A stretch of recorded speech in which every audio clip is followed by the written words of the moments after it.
안녕하세요. 저는 30대의 평범한 직장인 여성입니다. 삶에서 큰일 한번 겪어본 적 없고, 큰 병 한번 알아본 적 없고, 어쩌면 너무 심심하고 밋밋했던 제 인생이 불만스러운 적도 있었는데, 그랬던 제가 이런 사연을 보내게 될 줄은 정말 몰랐습니다. 제가 벌써 나이가 들은 것인지, 그동안 너무 편하게만 살았던 것인지, 살다 보니 이런 일도 생기네요. 결혼을 했다는 이유로 평범했던 제가 이런 사연을 보낼 일도 생기고, 생각해보면 제 인생에 있어서 결혼이라는 것이 얼마나 큰 의미인가 다시 한번 생각해보게 됩니다. 앞에서 말씀드린 것처럼 저는 정말 평범한 가정에서 평범하게 자라온 사람입니다. 평범이라는 범주가 다소 주관적일지 모르겠지만 그냥 별다른 특이사항 없이 자란 의미로 해석해 주셨으면 좋겠어요. 맞벌이 하시는 부모님 밑에서 외동딸로 자란 저는 당연히 부모님의 사랑을 받았겠지만 그렇다고 외동딸이랍시고 버릇없이 어와둥둥하며 크진 않았습니다. 부모님은 두 분 다 일을 하시느라 늘 바쁘셨고, 그래서 저는 형제들이 많은 다른 친구를 늘 부러워할 정도로 외롭게 컸었습니다. 집안에서 늘 외로웠던 탓인지 저는 밖에 나가 사람들을 만나는 걸 참 좋아했었어요. 친구들도 선생님들도 좋아했고 그저 사람 만나는 게 좋아서 신앙심 없이 교회까지 다녔던 저였습니다. 그건 저의 타고난 성격 때문일 수도 있겠지만 어쩌면 혼자 큰 외로움 때문이라 생각했어요. 그런 저는 어릴 적부터 늘 자매가 갖고 싶었지만 이룰 수 없었고, 대신에 일찍 결혼해서 제 가정을 꾸리고 싶은 꿈을 꾸었어요. 그렇게 정을 그리워하며 사람들을 좋아했던 저는 대학에 입학하여 즐거운 대학 생활을 보내게 되었습니다. 사람 좋아하는 제게 동아리며 모임이며 단체 활동이 많은 대학 생활은 천국이나 다름없었습니다. 그래서 저는 과 동아리, 외부 동아리 활동을 병행하며 누구보다 동아리 생활에 진심이었습니다. 그리고 저는 그곳에서 저의 첫사랑도 만나게 되었죠. 외부 동아리 활동을 하며 만났던 그 선배는 원래 인기도 많고 참 멋있는 사람이었습니다. 잘생긴 외모만큼이나 친절하고 다정한 성격 때문에 주변에서도 그 선배를 좋아하지 않는 여학생들이 없을 정도였어요. 워낙 인기가 많던 선배였기 때문에 저 같은 후배는 명함도 내밀지 못할 정도였습니다. 소문으로는 같은 과에 여자친구가 있다 그러던데, 그 소문의 실체는 모르지만 용기 없던 저는 그 선배에게 결국 고백 한번 해보지를 못했어요. 고백도 못해본 주제에 저는 그 선배를 무려 3년이나 짝사랑해왔네요. 그 선배가 졸업을 한 뒤에도 저는 소식을 궁금해하며 마음을 금방 지우지 못했습니다. 하지만 저희는 같은 과도 아니었고 졸업한 뒤로는 그 선배의 소식을 알 수가 없었습니다. 그냥 건너 그 선배가 취업 준비를 한다더라, 어디 취업을 했다더라는 소식만 대강 전해들을 뿐이었죠. 결국 나와는 더 이상 인연이 없는 사람이란 생각에 제 첫사랑은 그렇게 막을 내렸지만 강렬했던 첫사랑의 기억은 한참 동안이나 남아있었습니다. 그 후로 저도 제 나름대로 연애를 하고 이별도 해보았지만 딱 이 사람이다 싶은 사람은 없었어요. 그런데 그러던 어느 날 대학 동기의 결혼식에서 제 첫사랑 그 선배를 다시 만나게 되었습니다. 벌써 몇 년이나 지났는데도 그 선배는 참 여전했어요. 여전히 인기가 많은지 사람들에게 둘러싸여 제가 감히 다가갈 수도 없었죠. 혹시나 그 선배를 볼 수 있을까봐 한껏 꾸미고 갔던 저는 왠지 초라해 보이는 제 모습에 자신있게 가서 인사도 하지 못했습니다. 혈기왕성한 어린 나이에도 고백 한번 못했으면서 이제 와서 다시 만난다고 해서 무슨 용기가 날까 싶었던 건지 말이에요. 결국 저는 그 선배에게 인사도 건네지 못했고 또다시 그 선배와의 인연을 제 손으로 잘라내고 말았습니다. 결혼식에서의 짧은 재회 때문인지 그날 이후 저는 마음이 무척이나 싱숭생숭했습니다. 오랜만에 만나도 여전히 멋지고 대단해 보이는 그 선배가 꿈에 나올 지경이었죠. 그저 어릴 때 멋모르고 했던 가벼운 첫사랑이라 생각했었는데 제 생각보다 제 마음이 더 컸었나 봐요. 이게 상사병일지 괜히 기분까지 축 처진 저는 그날 결혼식에서 그 선배에게 인사하지 않은 것을 몇 달 동안이나 후회하고 말았습니다. 하지만 앞으로는 또 볼 일 없을 것이고 이것도 언젠가는 잊혀질 거라 생각하며 애써 제 인생에서 그 선배를 지우려 했죠. 그런데 그날 이후 저는 생각지도 못한 곳에서 그 선배를 다시 만나게 되었습니다. 회사에서 맡은 큰 프로젝트 때문에 다른 회사 직원들과 만나야 했던 미팅 자리에서 그 선배를 다시 만나게 되었습니다. 생각지도 못한 곳에서 만난 이유로 저는 제가 순간 착각을 했다 생각했어요. 내가 꿈까지 꾸더니 이제는 닮은 사람을 보고 착각까지 하는구나 싶었습니다.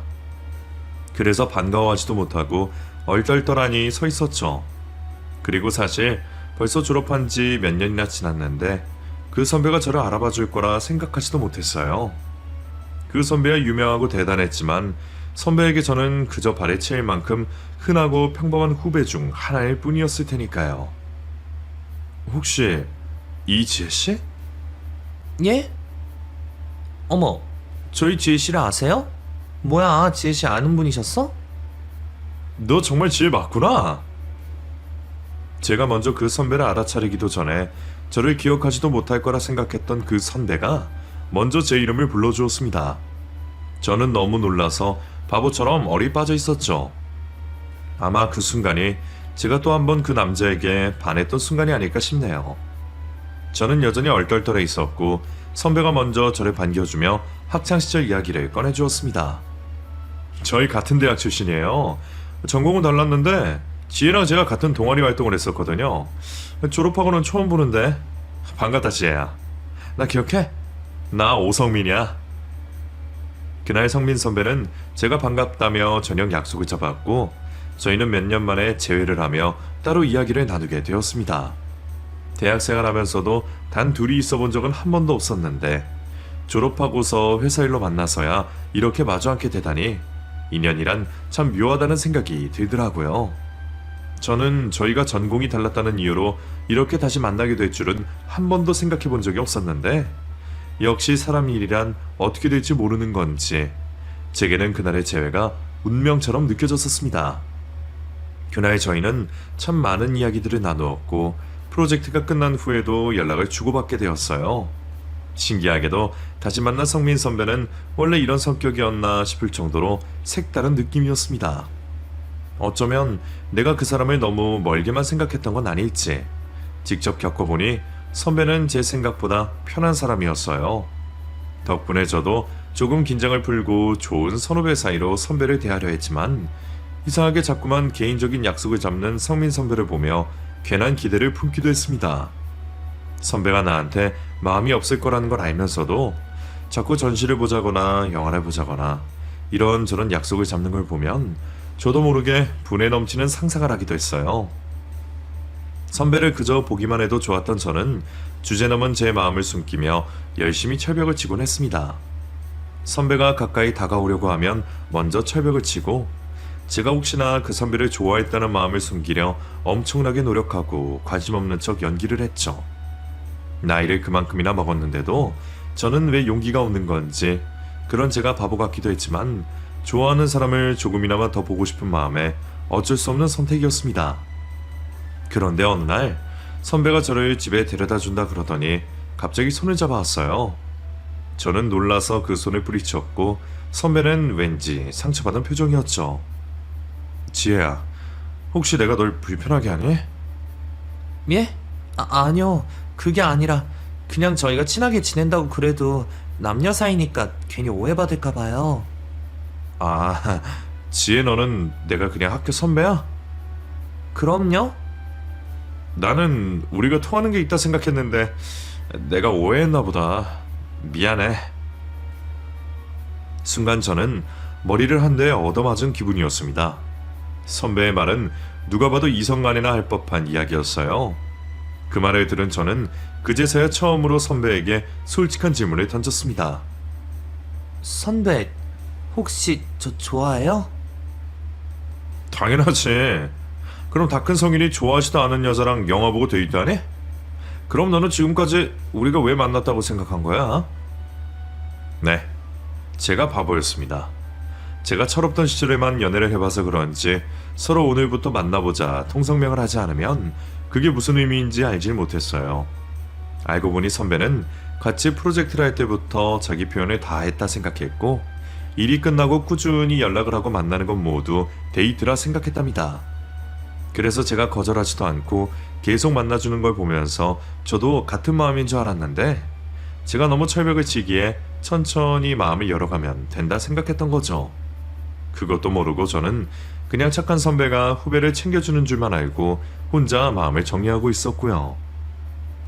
그제서야 알게 된 서로의 마음에 저희는 한참 동안이나 얼떨떨할 수밖에 없었습니다. 선배, 사실 제 첫사랑 선배였어요. 선배랑 친하지도 않으면서 무려 3년이나 짝사랑했는데 제가 용기가 없어서 말을 못했어요. 사실 나도 그때 너 좋아했었어. 너도 내 첫사랑이야. 그래서 내가 회사에서 널 보고 얼마나 놀랐는 줄 알아? 그때 너 보자마자 심장이 뛰는 거 보고 이번에는 바보같이 놓치지 말아야지 결심했어. 저희는 바보같이 용기가 없어서 말도 못하고 서로를 짝사랑했던 모양입니다. 나중에서야 알게 되었지만 그때 선배는 소문과 달리 여자친구도 없었다 그러더라고요. 아니 애초에 대학생활하면서 한 번도 연애를 해본 적이 없었다 했으니 제가 선배에게 첫사랑이 맞기는 했던 모양입니다. 물론 선배도 나이 먹고 연애를 해봤지만 저처럼 첫사랑을 쉽게 잊지 못했나 봐요.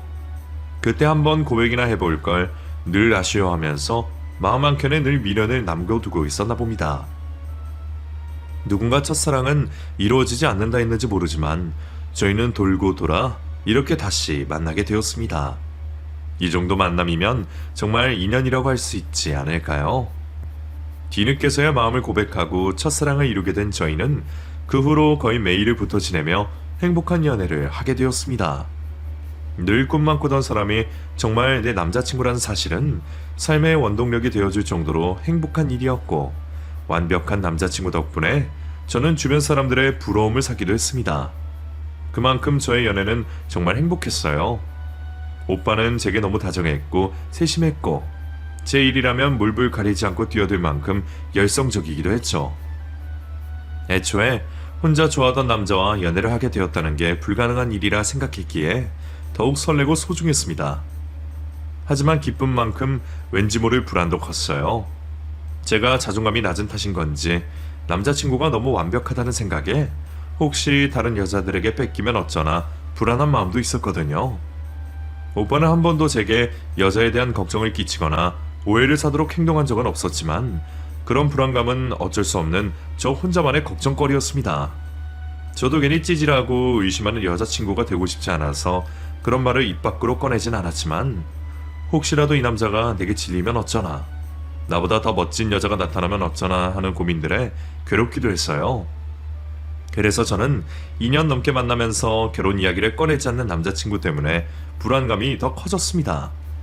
저는 진작부터 오빠와의 결혼을 생각을 하고 있어서 그런지 오빠 역시 당연히 저와 결혼 생각을 하고 있을 거라 생각했는데 곰곰이 생각해보니 저희 사이에 그 대화가 진지하게 넘어간 적이 있었나 싶더라고요.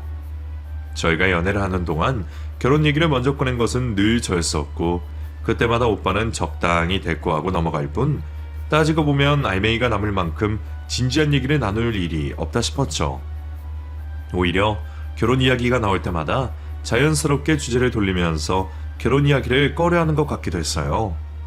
그리고 생각해보니 제가 남자친구의 가정사에 대해 너무 모르고 있었죠. 2년이나 만났으면 집안 얘기를 한 번쯤은 할 법도 한데 저는 그저 오빠네 아버님이 일찍 돌아가셨다는 것 말고는 아는 게 없었어요. 궁금한 건 많았지만 아버지가 돌아가시고 어머니가 고생이 많으셨고 어렵게 컸다기에 저도 집안 얘기가 괜한 상처가 될까봐 많은 것을 묻지 못했습니다. 하지만 그렇다 치더라도 제가 명색이 여자친구인데 나중에 결혼할 남자의 가정사에 대해 몰라도 너무 모르는 게 아닐까 싶더라고요. 그 생각이 미치자 저는 왠지 서운해졌고 이 남자가 나랑은 연애만 할 생각인 건가 싶어 실망스럽기 시작했습니다. 그렇게 저는 또 바보같이 혼자 소가리를 하고 있었습니다. 하지만 저도 더 이상 어린 나이가 아니었고 사랑만으로 제 인생을 걸 만큼 바보는 아니었죠. 한동안 고민을 하고 남자친구의 의중을 떠보던 저는 결국 제 속마음을 털어놓고 말았어요. 오빠는 결혼 생각 있어? 결혼? 갑자기 결혼 얘기는 왜? 갑자기라니, 우리 벌써 3년째 만나는 중이고 둘 다 적은 나이도 아니야. 저번 달에도 내 친구 결혼식 같이 갔으면서 우리한테 결혼이 먼 일같이 느껴져? 오빠는 결혼 생각 없어? 아니면 나랑 결혼할 마음이 없나? 내가 결혼 얘기 꺼내면 은근슬쩍 말 돌리고 하는 거 내가 모를 줄 알았어? 아니 그게 그래, 결혼이 쉬운 일 아니지. 평생 같이 살 배우자를 고르는 일인데 2년이란 시간으로는 모자랄 수도 있어. 근데 그래도 어느 정도 나한테 의견 표시 정도는 해줘야 하는 거 아니야? 오빠 나랑 연애하면서 집안 얘기, 결혼 얘기 먼저 꺼낸 적 있어? 매번 결혼 얘기 꺼내는 건 늘 나였고 나는 오빠한테 우리 가족 이야기 시시콜콜한 것까지 다 했어. 그게 무슨 의미였을지 오빠도 모르는 건 아니잖아. 지혜야, 에이, 미안해. 너한테 상처 줄 생각은 아니었어. 나는 결혼을 신중해야겠다 싶었고 또 집안 얘기는 딱히 할 게 없어서. 결혼 신중해야지. 그래서 나는 오빠를 만나서야 결혼할 마음을 먹었던 거야. 근데 오빠는 나랑은 거기까지가 아닌 거야? 나도 이제 30이고 오빠가 언제 결혼 얘기 먼저 꺼내줄까 기다리다가 노천에 되고 싶진 않아. 나도 오빠를 많이 사랑하지만 오빠가 나한테 확신이 없다면 우리 여기까지 하는 게 맞는 것 같아. 결국 저는 들고 있던 폭탄을 던져버렸습니다. 그동안 혼자 마음고생했던 게 속상해서 그런지 저도 모르게 그동안 섭섭했던 마음을 다 털어놓아 버렸죠. 오빠는 그런 저를 보며 더는 말이 없었고 돌아서는 저를 붙잡지도 않았습니다. 집으로 돌아갔을 때 오빠에게서 전화가 걸려왔지만 저는 받지 않았고 오빠는 전화를 받지 않는 제게 며칠간 생각할 시간을 달라며 문자를 남겼습니다. 저는 그 말이 이별을 뜻하는 거라 생각했어요. 마음 정리할 시간이 필요하다 하는 거라 여겼기에 이제 다 끝이구나 싶었죠. 역시나 나랑 결혼까진 아니었구나. 미련하게 나 혼자 북치고 장구쳤구나 말이죠. 며칠 동안 연락 없는 남자친구 때문에 저는 눈이 퉁퉁 붓도록 울었습니다. 이럴 거면 시작하지 말 걸 그랬다며 또 한 번 자책을 하게 되었죠. 그런데 연락이 없는 지 일주일이 되던 날 남자친구에게서 만나자는 연락이 왔어요. 제대로 이별을 얘기하려나 보다 싶었던 저는 옷도 제대로 챙겨 입지 못하고 겨우 눈물을 참고 약속 장소로 나갔습니다.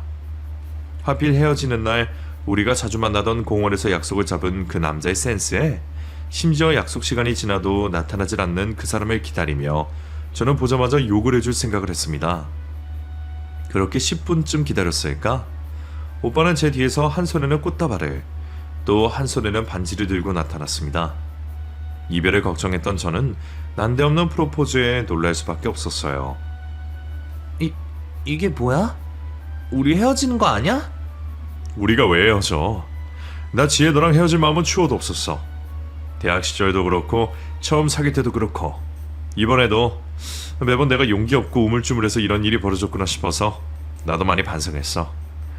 용기를 내야 한다는 걸 나도 아는데 이상하게 지혜 네 앞에서는 자꾸 겁쟁이가 된다. 그렇다고 내가 너랑 결혼하기 싫어서 말을 안 했던 건 아니야. 오히려 나 같은 사람이 너랑 결혼해도 되는 건지 생각이 너무 많았어. 행복하게 해주고 싶은데 내가 널 불행하게 만들까봐. 근데 그렇다고 너랑 헤어지는 건 죽어도 못하겠더라.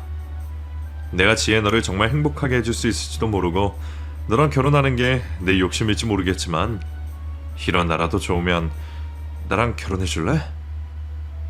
저희는 연애도 결혼도 왜 그렇게 힘든 건지 우여곡절 끝에야 결혼을 약속할 수 있었습니다.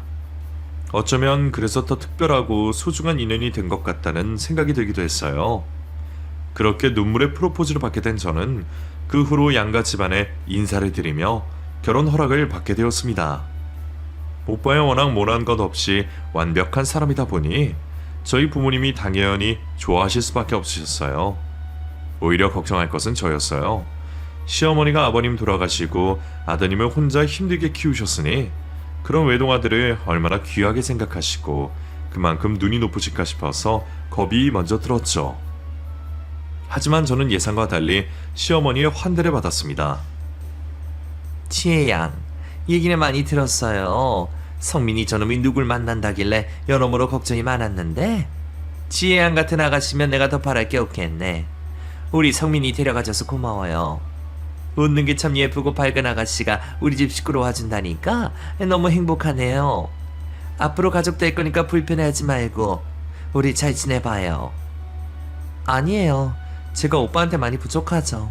그래도 예쁘게 봐주셔서 감사해요. 저도 잘 부탁드려요, 어머니. 생각보다 너무 좋으신 시어머님의 모습에 저는 모든 걱정을 다 내려놓게 되었습니다. 그 후 저희는 상견례도 치르고 결혼까지 아무 문제 없이 진행이 되었고, 그렇게 저는 사랑하는 남자와 바라던 결혼을 하게 되어 더할 나위 없이 행복해졌어요. 연애 때에도 부족함 없이 대해주었던 오빠는 남편이 되어서도 제게 자상한 남편이 되었습니다. 행복한 결혼 생활이었고 신혼이라 더 애틋했습니다. 평생 외동으로 지냈던 저는 같은 외동인 남편을 만나 행복한 가정을 꾸리고 싶었고, 남편을 사랑하는 만큼 시어머니에게도 잘하고 싶었습니다. 저희 시어머니는 너무 좋으신 분이시라 그러신지 결혼 전부터 제게 며느리 도리할 필요 없다고 자주 찾아오거나 안부 전화 같은 것도 할 필요 없다 말해주셨지만, 저는 하는 데까지는 며느리 도리를 잘하고 싶었어요. 사실 저는 저대로 시어머니 걱정이 많이 되었습니다. 저희 부모님은 두 분이 지내시는데도 하나 있던 딸이 시집가 버렸다고 집이 적적하다 섭섭해 하시는데, 홀로 지내시는 시어머니는 아들 결혼시키시고 얼마나 더 외롭고 쓸쓸하실까 싶어서 저는 시댁에 자주 드나들며 시어머니와 가까이 지내고 싶었죠. 하지만 남편은 행복한 신혼을 즐기자며 시어머니에게 먼저 연락하는 법이 없었고, 시댁 가자는 소리가 없는 것에 비해 저희 친정에는 참 자주 갔어요. 저는 그게 남편이 저를 너무 배려해서 그러는 거라 생각했습니다. 워낙 착하고 저를 많이 챙겨주던 사람이라 결혼 후에도 괜히 며느리로서 부담을 가질 저를 위해 배려해주고 노력해주는 거라 생각했죠. 저는 그런 남편 대신 먼저 나서서 시어머니를 챙겨드리려고 했어요. 일부러 안부 전화도 자주 드렸고 혼자서라도 시어머니를 뵈러 가려 했죠.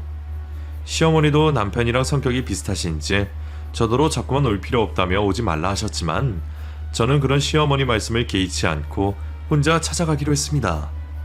그래서 시댁 근처에 볼 일이 있던 참에 시어머니 얼굴이나 보고 가려고 시어머니께 전화를 드렸죠. 근데 어머니가 바쁘신지 몇 번이나 연락을 드려도 전화를 받지 않으시더라고요. 평소 같았으면 연락이 되지 않으니 그냥 갈 법도 했는데, 그때 저는 무작정 시댁을 찾아갔습니다. 저를 예뻐해 주시는 어머니셨으니까 제가 찾아가도 좋아하실 거라 생각했나 봐요. 그렇게 저는 연락도 하지 않고 시댁을 찾아가게 되었고, 현관 앞에 서서 시댁 초인종을 눌렀어요. 다행히 어머니가 집에 계셨는지 문을 열고 나오셨습니다. 누구세요? 어머니, 저 왔어요. 지혜, 네가 여기 웬일이니? 근처에 왔다가 어머니 얼굴 뵙고 갈까 싶어서 전화드렸는데 계속 안 받으시더라고요.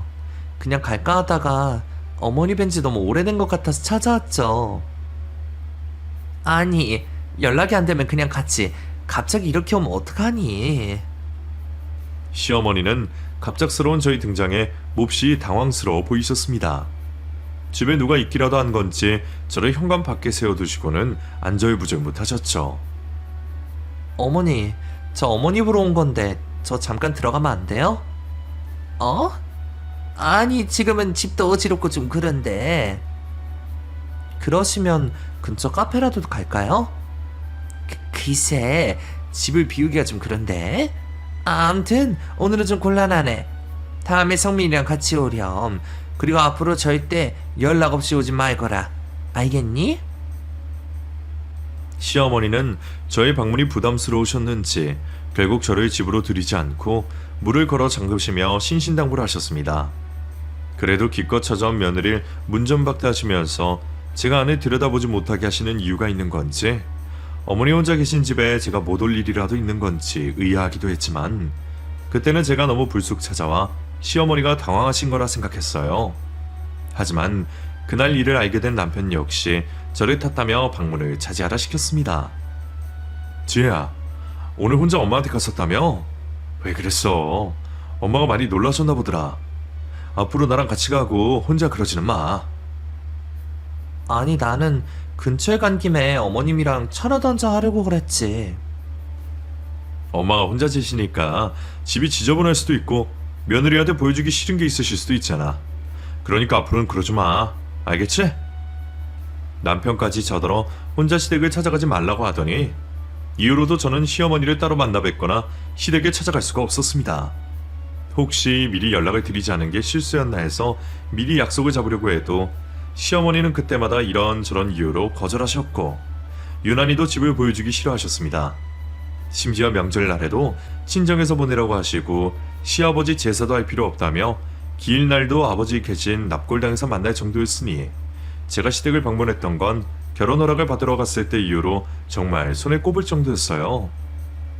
보통 혼자 사시는 시어머니들은 며느리들을 부르지 못해서 안달이라 그러던데 남편은 시어머니가 독립적인 성향이 강하시고 며느리인 저를 배려하기 위해서라 설명했지만 저는 시어머니와 가까워지고 싶어서 그런지 너무 그러시는 게 더 부담스럽고 섭섭하기까지 하더라고요. 저는 불편하지 않다, 집이 더러워도 괜찮다며 시댁에 가고 싶다 말씀드렸는데도 자꾸만 굽고 싫으시다 그러고 절대로 오지 말라 하기만 하시니 그쯤 되니 저도 혹시 시어머니가 숨기시는 다른 이유가 있는 건 아닐까 하는 생각까지 들었어요. 생각해보니 결혼 허락 받으러 시댁에 갔을 때에도 조금 이상한 점이 있기는 했어요. 어머니가 남편이 쓰던 방과 거실 말고는 절대로 문을 열지 않으셨고 시종일관 다른 방을 신경 쓰는 듯 보이셨어요. 그리고 또 한 가지 이상했던 것은 남편의 태도였습니다. 거실에 앨범이 보이길래 보고 싶다 했더니 남편이 저한테 가족 앨범조차 보여주지 않으려 하더군요. 그런 걸 다 떠올리면 시댁에는 제가 모르는 사연이 있는 것도 같은데 시어머니나 남편이나 아무도 알려주질 않으니 저는 혼자서 고민하고 상상하기 시작했고 혹시 정말 다른 이유가 있는 건지 제게 말 못할 사정이라도 있는지 궁금해지기 시작했죠. 결국 저는 궁금한 마음에 직접 시댁을 다시 찾아가기로 마음먹었어요. 숨기는 게 없으신 거라면 그냥 혼 한 번 나고 말면 그만이지만 설마 정말로 숨기시는 게 있는 거라면 이제 가족이 된 저도 꼭 알아야 하는 거라 생각했습니다. 설마 뭘 숨기실 거라 생각하진 않았지만 궁금한 걸 참지 못하는 저는 시어머니의 속내를 꼭 들어보고 싶었습니다. 그렇게 저는 또 한 번 연락 없이 시댁을 찾게 되었어요. 어머니 집에 계세요? 저 왔어요. 시댁 현관 초인종을 누르자 전과 달리 집안에서 기척이 없었습니다. 혹시 어머니가 안 계신가 싶어 초인종을 한 번 더 누르고 돌아서려는데 누가 현관을 열어주더라고요. 하지만 그건 저희 어머니가 아니었습니다. 집안에서 문을 열고 나온 건 난생 처음 보는 웬 젊은 여자였어요. 시어머니 혼자 사시는 집에 젊은 여자는 누굴까 싶었는데 이상하게 그 여자가 아무 말도 안 하고 멀뚱멀뚱 저를 쳐다만 보고 있더라고요. 어머, 누구세요? 누구냐 물어도 대답 없는 그 여자는 아무래도 손님 같아 보이진 않았습니다. 손님이라 하기에는 복장이 너무 편해 보였거든요. 시어머니가 며느리도 들이지 않는 시댁에서 누굴 데리고 계시기라도 한 건지 저는 그 상황이 혼란스러웠어요. 그 순간 시어머니가 잠시 나갔다 오신 건지 엘리베이터에서 내리셨고 저와 그 여자를 보시고는 놀라서 뒤집어지려 하시더라고요. 아니, 지혜 너 여기 왜 있니? 내가 오지 말라고 몇 번이나 말했는데 대체 이게 무슨 일이야? 어머니, 근데 이분은 누구세요? 손님이세요? 그게 아니라 아니 너는 지금 왜 와가지고 세상에. 시어머니는 저를 보고 많이 놀라신 건지 제대로 말씀을 하지 못하시고 횡설수설하셨습니다. 어머니가 그러시는 와중에 현관문을 잡고 제게 말이 없던 그 여자가 저희 시어머니를 보고 엄마라 부르는 거였죠. 그 여자의 외침에 저와 시어머니 모두 놀랄 수밖에 없었습니다. 엄마라뇨? 어머니 이게 무슨 상황이에요? 어머니한테 숨겨둔 딸이라도 있으셨어요? 저한테 정말 뭘 숨기기라도 하신 거예요? 설명 좀 해주세요. 지혜야, 그게 말이다. 시어머니는 그제서야 저를 집으로 데리고 들어가셨고 거실에 앉아 허망한 표정으로 이야기를 시작하셨습니다. 그리고 그제서야 알게 된 진실은 제게 너무나 충격적일 수밖에 없었어요. 알고 보니 남편에게 누나가 있었더라고요. 그게 바로 시댁에 있던 그 여자였던 거죠. 어쩐지 묘하게 닮았다 했더니 정말 식구였을 줄은 상상도 하지 못했습니다. 대체 제게 왜 숨겨오신 건지 저는 숨겨진 시누이를 마주하고서야 이유를 알 수 있었어요. 어릴 적부터 수제 소리를 들으며 무척이나 똑똑했던 시누이는 집안의 자랑이었습니다. 가르쳐주지 않았는데도 한글을 떼고 학교 들어가기 전에 구구단의 천자문까지 외워서 정말 똑똑했다 하셨죠. 그런 똑똑한 딸 밑으로 4살 어린 아들까지 태어나면서 시부모님은 더 이상 바랄 게 없으셨다네요. 하지만 불행은 너무 급히 찾아오고 말았고, 그렇게나 똑똑했던 시누이는 설레이던 중학교 입학식 날 교통사고를 당해 크게 다치고 그 후유증으로 지체 장애인이 되고 말았습니다. 그 후로 똑똑했던 시누이는 겨우 7, 8살 정도에 지능받게 되지 못했고, 집안의 자랑이었던 딸이 사고를 당했다는 사실에 큰 충격을 받으셨던 시아버지까지 돌아가시면서 그 후로 남은 세 식구는 참 어렵게 살아야 했습니다. 당시 겨우 초등학생이었던 어린 남편은 갑작스러운 사고들에 많이 힘들어했고, 혼자 2 아이를 책임지며 남겨진 시어머니 역시 무척이나 고통스러운 시간들을 보내셨다고 하셨죠. 점점 어려지는 딸아이 뒷바라지 하느라 커가는 아들을 신경 쓸 겨를이 없으셨고, 덕분에 남편은 외동이나 다름없이 자라야 했습니다. 어머니는 늘 미안해하셨고, 남편 역시 남모를 상처가 많았던 모양이에요. 남편의 고생담과 그런 이야기들도 다 나중에서야 듣게 되었지만, 당시에 저는 그런 연민을 느끼기도 전에 시누이의 존재를 제게 숨긴 시어머니와 남편에게 무엇보다 큰 배신감을 느껴야만 했습니다. 차라리 솔직하게 말했으면 내가 일을 못했을까봐 시어머니까지 저를 집에 찾아오지도 못하게 하면서 숨기셨던 건지, 저를 믿지 못하고 사실을 숨긴 것이 제게는 더욱 믿을 수 없는 충격이었어요. 그리고 무엇보다도 제가 그토록 믿었던 남편에게 속았다는 사실이 저를 나락으로 떨어지게 만들었습니다. 직접 찾아가서야 사실을 알게 된 저는 속았다는 배신감에 시어머니와 남편을 뒤로 한 채 집을 나가고 말았습니다. 그렇다고 당장 친정으로 달려가 사실들을 알릴 수도 없어서 회사에는 휴가를 내고 며칠간 호텔에서 머물며 혼자 생각할 시간을 가지게 되었어요. 제가 집을 나간 후 남편은 수십 통의 전화를 하며 제 소식을 기다렸습니다. 남편이 저를 걱정한다는 걸 뻔히 알면서도 억울한 마음에 소식을 전하고 싶지 않았어요. 남편 입으로 직접 얘기라도 들어봐야 한다 싶긴 했지만 제게 미안하다는 말밖에 하지 못하는 남편을 보며 더 대화를 하고 싶지 않았습니다. 남편이야 정말 미안했을 테니 제게 미안하다는 말 말고 할 말이 없었겠지만, 그래도 저는 최소한의 변명과 이유라도 제대로 듣고 싶었는데 남편은 제게 더 이상 변명을 할 생각조차 하지 못하는 듯 보였습니다. 그렇게 혼자 있던 제게 시어머니 연락이 찾아왔어요. 제가 전화를 받지 않으니 문자를 남기신 건지 한자 한자 불편하게 쓰신 장문의 문자가 도착했더라고요. 아가, 미안하다. 내가 너를 바보로 생각하고 속이려 했던 것이 아님을 알아다오. 성민이도 아무 잘못이 없다. 그저 못난 내 탓이다.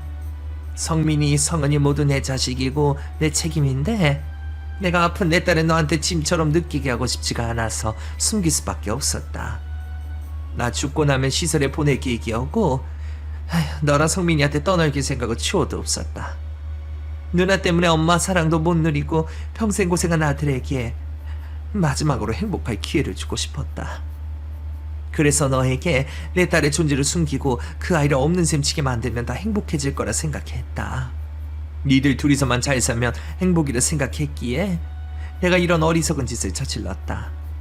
절대로 너를 못 믿거나 속이려 했던 것이 아니란다. 모두 내 잘못이고 내 죄이니 부디 성민이만 용서해 줬으면 좋겠구나. 앞으로 나는 없는 셈 치고 나와는 연락 끊고 둘이서라도 행복하게 잘 지내길 바란다. 내 딸은 나의 책임이니 너는 신경 쓰지 않아도 된단다. 다 어미가 바보 같아 벌어진 일이니 부디 용서해 주길 바란다. 미안하다 며느라. 어머니가 보내신 그 문자를 한참 곱씹어 보았던 저는 괜히 눈물이 날 것 같았습니다. 시누이가 다쳐서 아픈 것이 잘못도 아니고 어머니의 죄도 아닌데 자꾸만 당신을 죄인인 듯 말씀하시며 제게 용서를 바라시는 것이 속이 상했어요. 저는 그제서야 어머니와 남편이 제게 시누이의 존재를 숨길 수밖에 없었을 이유를 이해해 보기로 했습니다.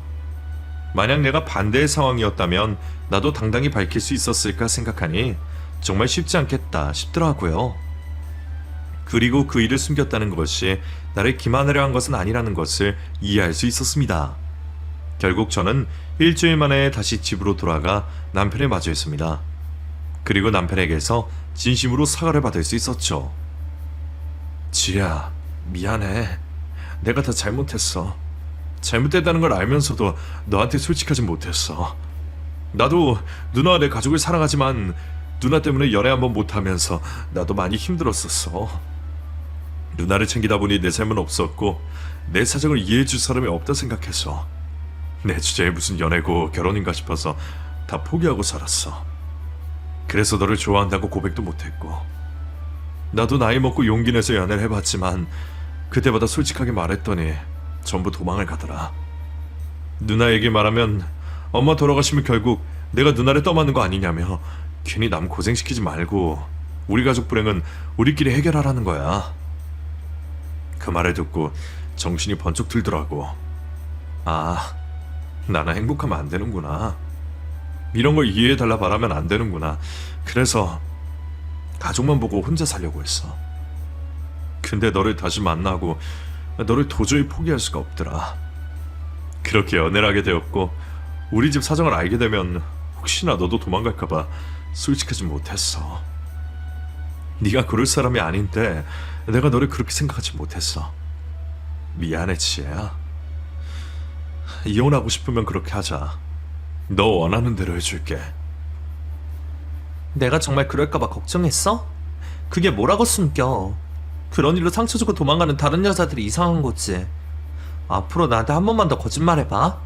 그땐 정말 안 넘어가? 뭐? 지금 나 용서해 주는 거야? 정말이야? 내가 화가 난 건 어머님이랑 당신이 날 속였다는 거였어. 그런 일을 쉽게 말하긴 어려웠겠지만 그래도 나를 믿었다면 나한테 용기 내서 말이라도 해주지 그랬어. 그랬으면 이럴 일도 없었을 텐데. 속인 건 괘씸하지만 용서해야겠지 어쩌겠어. 그러니까 이제라도 누나 정식으로 소개시켜주고 원래대로 다 돌려놓자. 결국 저는 남편을 용서하기로 했고 그제서야 저의 시누이를 만나게 되었습니다. 어려서부터 늘 언니가 있었으면 했던 저는 언니 같은 시누이가 생겨 기뻤습니다. 8살 아이처럼 순수한 시누이였지만 그래서 더 좋았어요. 언니도 제가 싫지 않은지 저를 보고 금세 마음을 열어주어 다행이었습니다. 제가 언니와 인사를 나누고 가까워지려 하는 것을 보고 시어머니는 많이 우셨어요. 미안하고 고맙다며 계속 울기만 하시더라고요. 그런 어머니를 뵈니 그동안 마음고생이 얼마나 심하셨을지 그 식구들의 오랜 사정이 안타깝기만 했습니다. 그 후로 저는 시댁에 거의 매일 드나들다시피 하게 되었습니다. 시어머니도 이제 더 이상 저를 오지 마라 하실 이유도 없었고 저는 늦게 만나게 된 시누이와 하루빨리 친해지고 싶었거든요. 그렇게 식구들이 다 같이 시간을 보내며 더 이상 비밀 없이 가까워지게 되었고 저는 시누이를 제 친언니처럼 생각하며 어머님이 돌아가신 뒤에도 저희 부부가 시누이를 챙기며 평생 함께하기로 결심했습니다. 사실 생각보다 그렇게 어려운 결정은 아니었어요. 시댁 식구라 생각하지 않고 우리 언니라 생각하면 그게 당연한 일이었으니까요. 당연한 일임에도 시어머니와 남편은 여전히 제게 미안해하지만 저는 그저 지금 이 순간이 행복하기만 합니다. 그 후로도 저는 남편과 행복한 결혼 생활을 즐기며 얼마 전에는 드디어 바라던 아이까지 가지게 되었네요. 저의 임신 소식에 누구보다 기뻐하고 축하해 준 것이 바로 저희 시누이였습니다. 하루빨리 아이가 태어나기를 바라며 매일 기도하고 저를 돌봐주는 언니를 보며 저는 또 한 번 결혼하기를 잘했다는 생각을 합니다.